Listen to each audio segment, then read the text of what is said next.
Hi guys, welcome to Psychic Astro.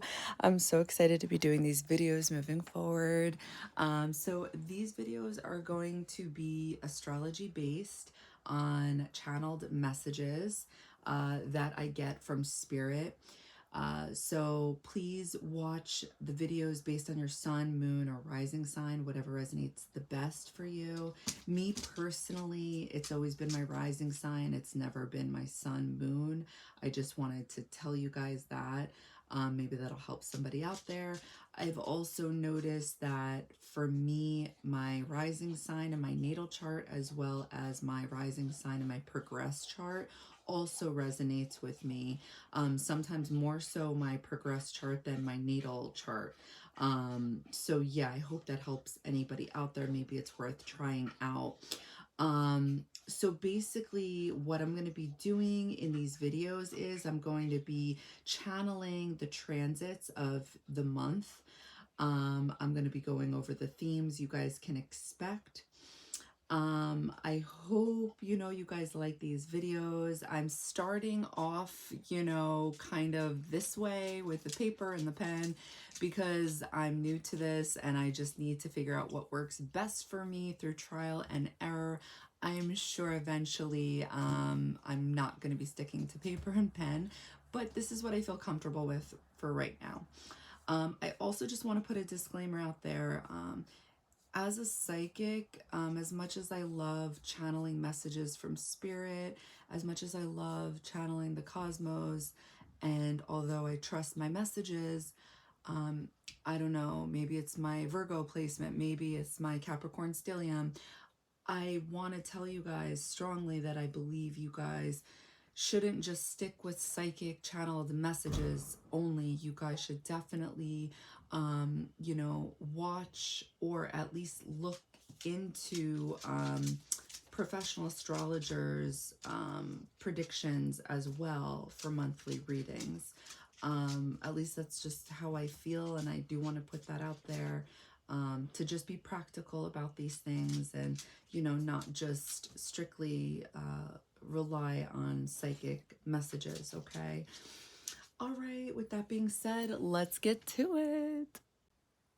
Hi guys, this video is going to be for my sun, moon, rising Capricorns for the month of January 2024. Happy New Year to you guys. All right, what you guys are looking at is the energy you guys can expect walking into in the month of January. As we get to, new transits, I'll update those as we get to it. Sorry, as you can see, I did make some mistakes. I apologize. Sorry, I'm human. So I'm going to get to the transits first, and then I'll get to my channel messages after, okay? So let's get to it. January 1st, we have Venus in Sagittarius in your guys's 12th house, and it's squaring Saturn in Pisces in your 3rd house, okay? That same day on January 1st, Mercury goes direct in Sagittarius in your 12th house. January 4th, Mars enters Capricorn. All right, so Mars is leaving your 12th house in Sagittarius. Oof, thank God. I wonder if you guys experienced any, you had to, inner turmoil, mental conflict, enemies. You had to go through something like that. Definitely. Okay, so Mars enters Capricorn in your guys' 1st house. All right.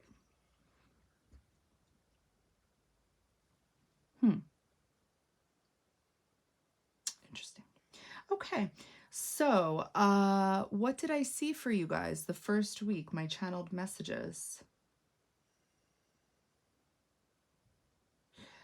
I see you guys wanting to be single, wanting your freedom. So if you're in a relationship, I feel like that may be ending or you guys separate, because I'm seeing you guys kissing somebody else, and then I'm seeing you guys separate, like, and as you're like separating, I'm seeing like the American flag like in between you and this other person. Excuse me. I see you guys have a checklist for your future, and you're staring at it in a crystal ball. And I could have swore I saw a crown and a baby. So maybe you are realizing exactly what it is you want in your future and how you want to be treated. So Jupiter is the ruler of Sagittarius, and it's in your 5th house of romance in Jupiter. But you guys have Sagittarius in your 12th house of your unconscious thoughts. So maybe this is something you guys are becoming consciously aware since Mercury goes direct. But I think with that whole Venus squaring your Saturn, which talks about a block, a holdup, a karmic lesson of some sort, this is where the freedom is coming to play. So this is either in your thoughts or this is actually real, because Venus is Sagittarius. This is an energy that likes to have fun, but this is also an energy that likes its freedom. It's an energy that likes to explore. I'm not saying it's not an energy that doesn't like to do this with others, but it cannot feel held down in any type of way. So the fact that it's squaring Saturn, it's literally saying exactly what I'm saying it cannot have. So with the 3rd house, this talks about the local community, and it's in Pisces. Local community, your neighbors, the town you live in, your cousins, things of that nature. So I feel like with your 12th house, and Venus being there in general, this means that you guys could be thinking about spirituality, unconditional love, romance, could be money, things like that. But it's having a hard time being disciplined. It's having a hard time with structure. It's having a hard time with boundaries. And this has to do with your 3rd house. There's a square here, there's a block. So yeah, I feel like this is where you guys may all of a sudden decide that you don't want to be in a relationship, that you prefer your freedom instead. Yeah, Mercury goes direct in Sagittarius. So this, to me, is getting messages from Spirit, 8 of Wands energy, where it's like clairaudient messages, I feel like. It's like passionate movement. And when Mars enters Capricorn, this is exalted here, and it's going in your 1st house. So there's some type of energy about talking about the self, because look what's going on in your guys' 7th house. Absolutely nothing. Absolutely nothing. So, yeah. Okay. 2nd week of January, you guys have a new moon in Capricorn in your 1st house. So something new is happening with you guys. Let's see. Oh, I missed the first transit. I'm sorry. So January 9th, we have Sun in Capricorn in your 1st house, and it's trining Uranus in retrograde in Taurus in your 5th house. So with the Sun and Uranus talking to each other in general, I think of something being illuminated. I think of intuition. I think of a eureka moment. You're able to clearly see something from Spirit. You're able to get a download from Spirit, and you're able to see it. With that trine, this is a blessing. This is easy energy, but I don't feel like you guys are going to miss it. I feel like you're going to see it with that Sun being in Taurus, in Capricorn. You guys are going to be able to catch it. Especially with Uranus in retrograde, because this slows it down. We're able to balance this energy. So it's in your 1st house and your 5th house. So the 1st house speaks of the self, the body, and the 5th house speaks of romance. It speaks of creativity. It speaks of being on stage, and it's in Taurus. So Capricorn and Taurus energy, we have earth energy here. And then the new moon is in Capricorn January 11th. So whatever this eureka moment is, it makes you guys decide to manifest something new. And it has something to do about the self. You guys want to manifest something new. And this makes sense because you have a stellium going on in Capricorn in the first house. And where is Saturn? In the third. Okay. Anyway, all right, so January 12th, Mars in Capricorn is trining Jupiter in Taurus in the 5th. So there is a drive, there is a will, there is action towards this 5th house. Whatever Jupiter touches, it expands upon. Jupiter wants to explore, it wants to learn. And again, there is a trine, there is a blessing here. There is easy flow energy. All right, so January 12th, Juno goes retrograde in Virgo. So the 9th house. So Juno belongs to soulmate energy. And once it goes in retrograde, depending on which house it's in my opinion, it's asking you to reconsider what it is you seek in a relationship, or possibly, taking time to be by yourself. I feel like with it being in the 9th house, so no matter what, Juno being in Virgo, I think of the Hermit, especially once it goes in retrograde. Okay, but I feel like a story is being told here because natally, 9th house energy belongs to Sagittarius, and the ruler of Sagittarius is Jupiter. And because there's something going on with this 5th house, which can speak about romance, I feel like this could be talking about rethinking something about your views and thoughts about relationships, because there's something here about being freedom oriented, right? And the 9th house does speak about this as well. And Uranus is in retrograde, right? And Uranus also speaks about freedom. Uranus and Jupiter both speak about freedom, okay? They need their freedom, and they're both together, and they're both in the 5th house, and there's something up with this, and it's in your thoughts, it's in your unconscious thoughts, and I feel like because Venus is here, it could be talking about romance. I do think that, but I think it's like talking about the fact that, is this what you want right now, is what I'm picking up on. I think there is something bigger talking to you guys about focusing on whatever it is you want to achieve at this time. And I feel like it's not relationships. Excuse me. And I feel like because Mercury is the ruler of Virgo, and again, this is in your 12th house, we have we have Mercury and Venus here in the 12th house.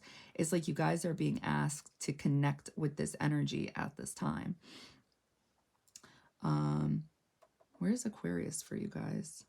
It's in your 2nd house. What do you guys value? Yeah. Probably your freedom is what I'm picking up on.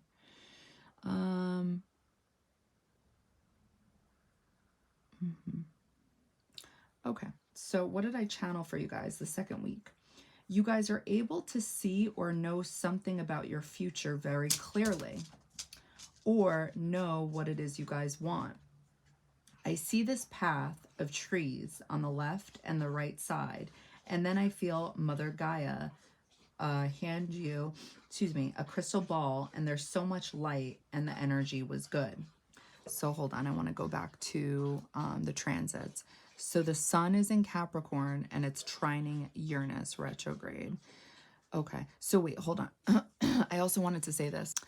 Venus in general being in the 12th house, this speaks of creativity, okay? So the ruler of Taurus is Venus, and it's in your 5th house. And the ruler of Sagittarius, which is in your 12th house, is in the 5th house as well. So there definitely could be something talking about taking a break from relationships and wanting to actually do something in regards to being creative. I'm just saying it could be somebody's story playing out here for a sun, moon, rising Capricorn. You guys could want to do something that is different. Okay. So you guys are able to see or know something about your future very clearly. So the sun in Capricorn is trining Uranus in retrograde in Taurus. Yeah, okay. So that's definitely what that's talking about, including the new moon in Capricorn and Mars in Capricorn trining Jupiter in your 5th house. Yep. Or you know what it is you guys want. And I see this path of trees on the left and the right side. And then I see Mother Gaia, earth energy, hand you a crystal ball. And there's so much light and the energy was good. So when I think about a crystal... Oh, no, I'll call you back. Sorry. When I think about a crystal ball, I think about Pisces energy. And so when I want to further, like, when I want to try to figure out the story here, I'm going to look for the original, I'm going to look for the rulers. So what's the ruler of Capricorn? It's Saturn. Saturn is in Pisces. Where's the ruler of Pisces? Neptune. It's already there. Where's the original ruler for Pisces? It's Jupiter. It's in the 5th house. And when Saturn and Neptune are together, there is something about being able to literally manifest your dreams. This is talking about 10 of Cups energy. Whatever you're daydreaming about, whatever's in your thoughts, you can literally manifest this energy into reality. I don't know. Saturn and Pisces is not a bad time. This is not a bad time, especially with Neptune being in Pisces. I feel like we are blessed, guys. I don't know about you guys, but yeah. So Mother Gaia hands you a crystal ball and there's so much light and the energy was good. Okay, so what else? Mercury enters Capricorn. So your thoughts become stable. There's structure here because Capricorn will literally not allow anything else. So when I see a stellium going on in Capricorn, I think of a go-getter. I think of somebody who will create a plan in order to get to the top of the mountain, right? This is goat energy. This is somebody who will get there and will be able to stick to it, okay? So yeah, that's what I got for the second week. 3rd week of January for you guys. There is the sun in Capricorn. It's in your 1st house. It is sextiling Neptune in your 3rd house in Pisces. So a sextile, to me, this is work, but it is a little bit of work. It's not much work. I feel like it's not as easy as a trine, where a trine is a blessing. This is something being given to you, or it's something that comes so easily to you that sometimes we don't even realize it. A sextile, this is like, as long as you put in some type of work, you're probably going to get whatever it is you're trying to get, but you got to do something, okay? So with the sun in your 1st house and the Neptune in your 3rd house working together, it's like you're able to see something in a place that you normally wouldn't be able to see. Because when I think of Neptune, I think of clouds. I think of not being able to see. But the sun is shining a light here. So you are able to, through work, see in a place where you're not able to see. And then on January 18th, Mercury in Capricorn in your 1st house is sextiling Saturn in Pisces in your 3rd house. So again, it's like a very similar energy, except it's 2 different planets. We have now Mercury. Oh, did I never move it? I'm so sorry. I'm so sorry, guys. Mercury in your 1st house. Mercury enters Capricorn in your 1st house, January 13th. Sorry. So anyway, moving forward. So January 18th, Mercury in Capricorn is sextiling Saturn. So when Mercury and Saturn are talking to each other this way, your thoughts, your communication pattern is able to manifest. It's able to come into the physical plane. It's able to, you're able to stabilize your thoughts in a way that makes sense. You're able to articulate your thoughts, okay? So whatever it is you're able to see clearly on January 15th, you're able to articulate a plan around this, okay? January 19th, Venus in Sagittarius on the 12th, in your 12th house is squaring Neptune in Pisces in your 3rd house. So anytime I think of Venus in general, where it's squaring Neptune, there's many things this could speak of, but the first thing I'm thinking of is when those scammers call the elderly and they're like, you won the lotto or the jackpot, and they believe them, and then they get their credit card information out, their checking information, and they start giving their money away. It's like they're blind, they're not able to see clearly, and then they lose their money. This is what this square is basically speaking about. This could be speaking about your money, where because you're not seeing something clearly, you're spending your money in a way that doesn't make sense, because you're not able to see clearly. You're not able to understand something clearly. Or this could be speaking about not being able to create, not being able to see, so therefore you can't really get into that artistic groove, so to speak, because Venus and Neptune, this is also can be speaking about art.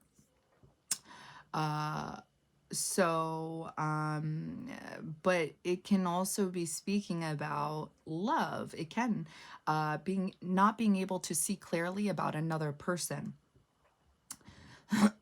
So yeah, I think with each sun, moon, rising Capricorn, everybody's story would be playing out differently. I think when Neptune's in the 3rd house, let alone in Pisces, this is definitely an energy that speaks of something is getting lost, something is not being seen clearly, something is misunderstood. You can't figure it out 100%. I can tell you this natally. I have this in my chart, and you just look sus. Like there's nothing you can do. It's like you trying to explain yourself. It just digs a hole deeper. So Venus squaring this in your 3rd house tells me that you can't quite figure something out, especially with Venus being in the 12th house. It's like it's already hard to figure out in general. So yeah. Then that same day, January 19th, Mercury in Capricorn in your 1st house is trining Jupiter in the 5th house in Taurus. Okay, so this is a nice energy. This is, again, a blessing, something to do with your thoughts, your communication pattern. Could be about yourself, and what it is you guys want to do, and how you guys can make it a reality is what I'm picking up on. Because again, Mercury being in your 1st house, to me, this talks about you guys. Like, how can you guys do something that you want to do? This is definitely your thoughts being on yourself, and it's trining, getting along very well with Jupiter. What do you guys want to expand on? Well, you guys want to expand on something fun, something you guys enjoy. The 5th house is a fun house. It's a happy house, and Jupiter is a happy energy. So you guys literally want to expand or learn about something within the 5th house. So, and again, it may connect with Venus, because the ruler of Taurus, which is in your 5th house, is Venus.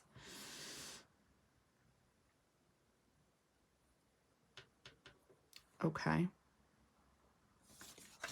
What else do we have going on that week? January 20th, Sun in Capricorn is conjunct Pluto, the first in your 1st house. So definitely double check my dates that I gave you. I may be off by a day or two. But on January 20th, Pluto conjunct the Sun in your 1st house. This is extremely transformative. It's extremely karmic. Whatever Pluto touches, it will never be the same. Pluto is I look at this as the reaper. It's like whatever it touches, it will turn into ash, okay? So something is happening here. Possibly, it could be physically, like maybe you guys have been transforming your body the whole time that Pluto has been in your first house. Like something has definitely changed physically for you guys, for my sun, moon, rising Capricorns. But with the touching the sun, this is definitely something psychological. This is the ego dying. This is like death of an ego. Something's being called to action here, and like, you know, Pluto wins. Pluto doesn't lose, okay? So anyway, so then that same day, Sun and Pluto enter Aquarius in your second house.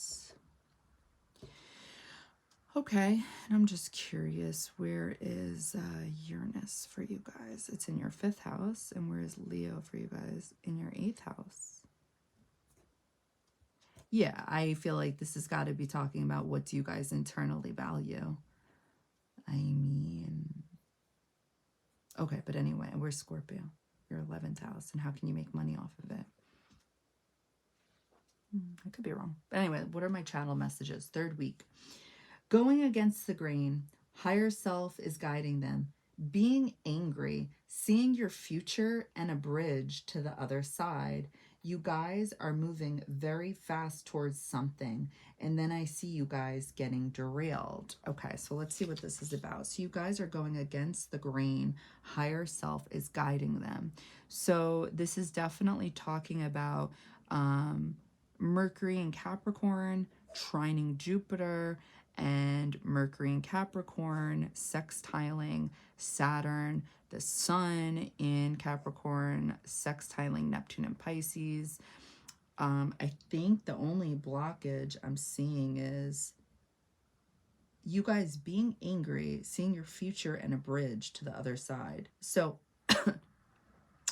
anytime I see a bridge, it's always talking about Libra energy. Libra energy is always connected, and the reason it's connected is because Libra energy talks about the spiritual plane connecting with the physical plane, and this is because with Libra energy in general, the ruler of Libra is Venus, okay? And it's the higher octave energy of Venus in the sense that it always wants harmony. Okay, and this is where people get the wrong idea about Libra energy being fake. It's not, I mean, it depends what's going on in that person's chart. It could be fake, but generally speaking, the reason Libra energy always wants to please is because whether it's consciously aware of it or not, it believes that peace and unconditional love is how we as humans should be acting, how we should be feeling, because time is limited here on Earth. It's like there are downloads and messages from spirit that Libra energy gets, and it just believes in forgiveness and moving forward and loving everybody and accepting everybody for as they are and understanding that we are all human at the end of the day. So I feel like what I'm seeing here is you guys being angry. This could be talking about Mars energy. It could be talking about Aries energy. It could be Saturn energy. You guys seeing your future. So again, I think about Pisces energy here. So it's probably Saturn and Pisces. Seeing your future and a bridge to the other side. You guys are moving very fast towards something, and then I see you guys getting derailed. Okay, so we just went over the good transits. Now, I want to go over the negative one. So Venus in Sagittarius is squaring Neptune in Pisces. So I said you guys are angry. You see your future and a bridge to the other side. So when I say that, just to be clear, if it's not clear to you guys, like seeing a bridge and seeing your future and a bridge to the other side, like it's like you guys can see the future you want, and it's like you're so close, all you have to do is cross that bridge, is what I'm getting. So I feel like this is referring to the South Node, and getting to the North Node transit. So, oh, that's interesting. Getting home.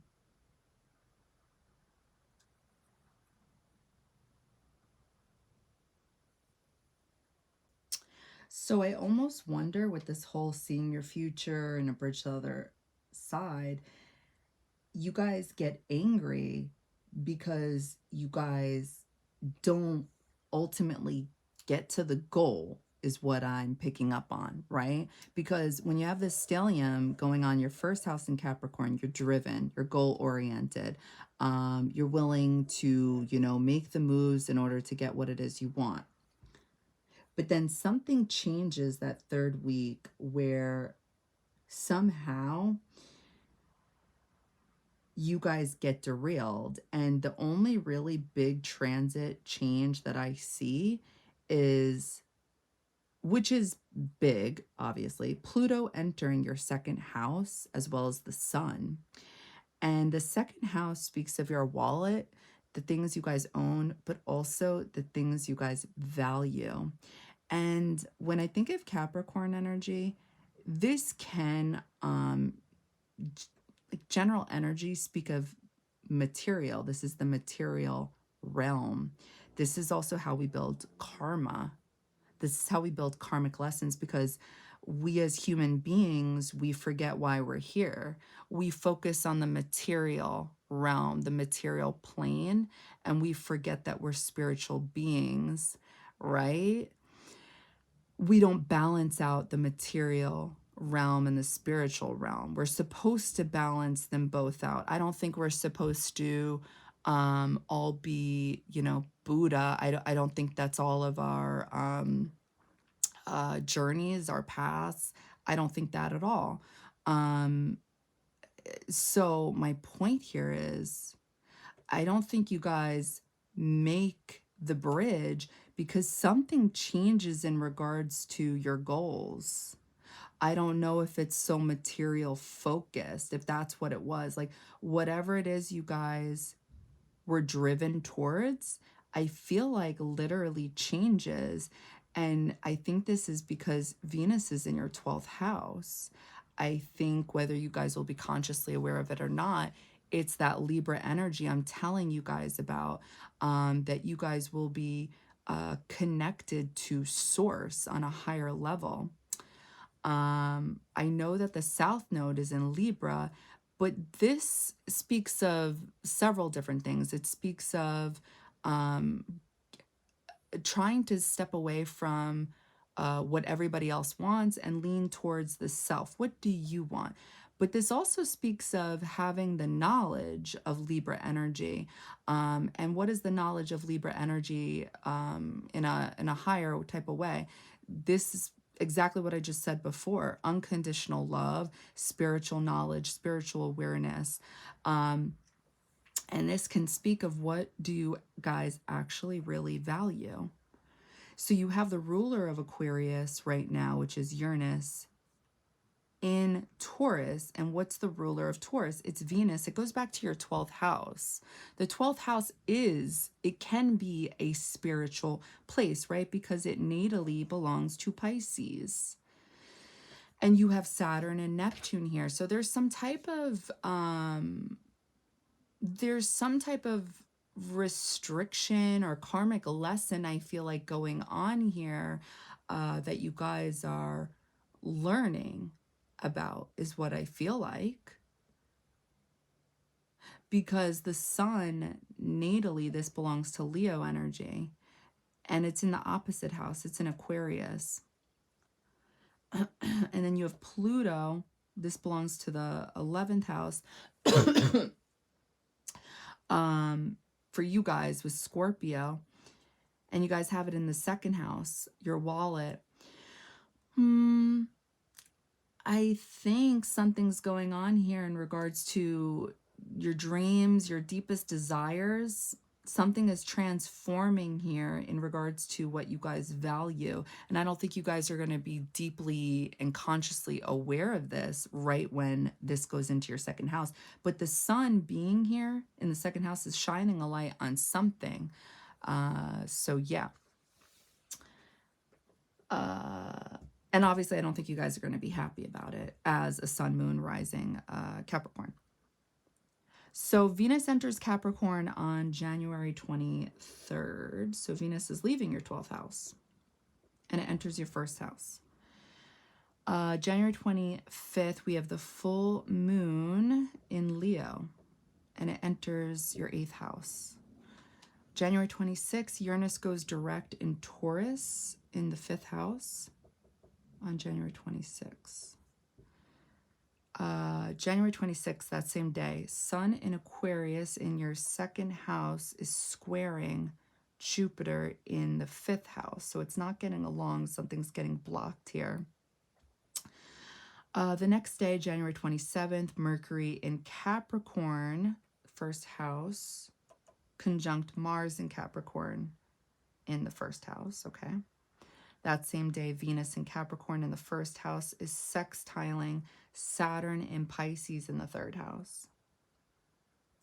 The next day, January 28th, Mercury in Capricorn in your first house is trining Uranus in Taurus in your 5th house.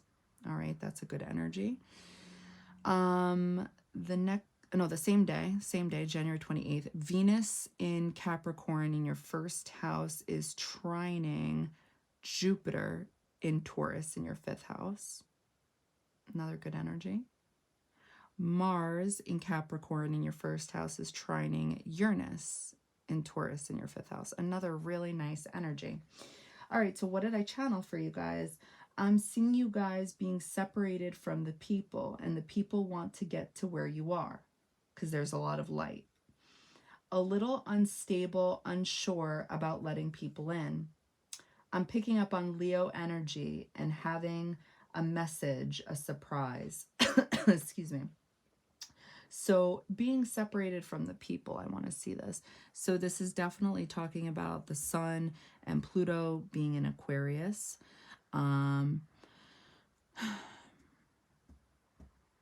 I also feel like with Uranus and Jupiter in your 5th house, like you guys are standing out. I feel like you guys are just standing out in some type of way. Okay, so being separated from the people, and the people want to get to where you are. Tons of light. Yeah, and I feel like with the sun being in your 2nd house,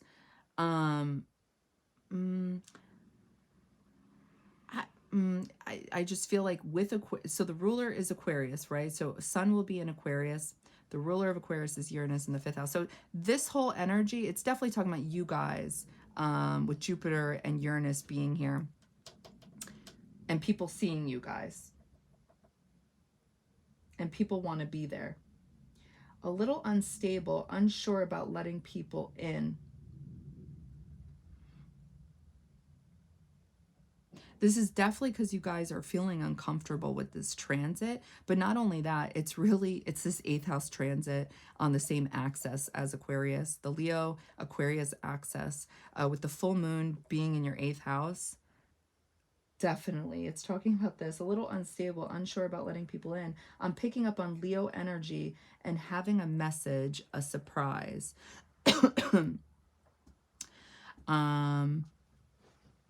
So Uranus going direct. Yeah, I feel like that can create surprises. I mean, even with Uranus being in retrograde, the same thing can happen. It's just more like Spirit's asking you to remain balanced, remain calm. So let's see, what transits do we have that speak of this energy?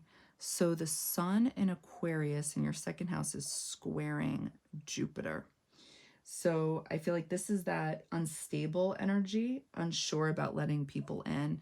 So I feel like Aquarius energy can randomly be a loner energy at times, and so can Sagittarius energy. And the ruler of Sagittarius energy is Jupiter, and it's in the 5th house.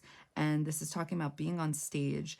And the ruler of the 5th house natally is the sun.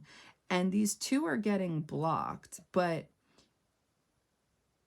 and it's like the ruler of your 8th house is Leo, which is the sun. The sun belongs here, but it's like something's being illuminated in your inner world, your shadow, and something also behind your back at the same time is what I'm picking up on.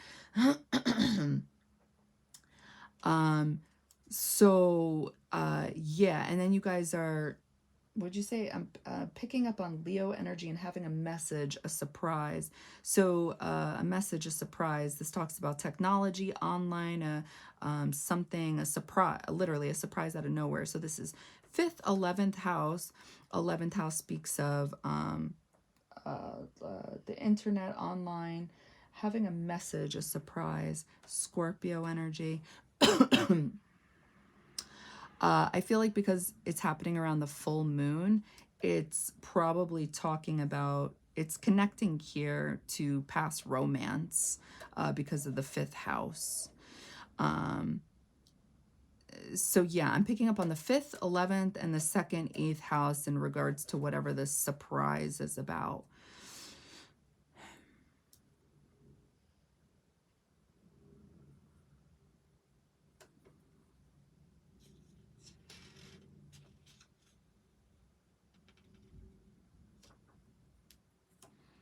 Otherwise, I feel like it's all good energy.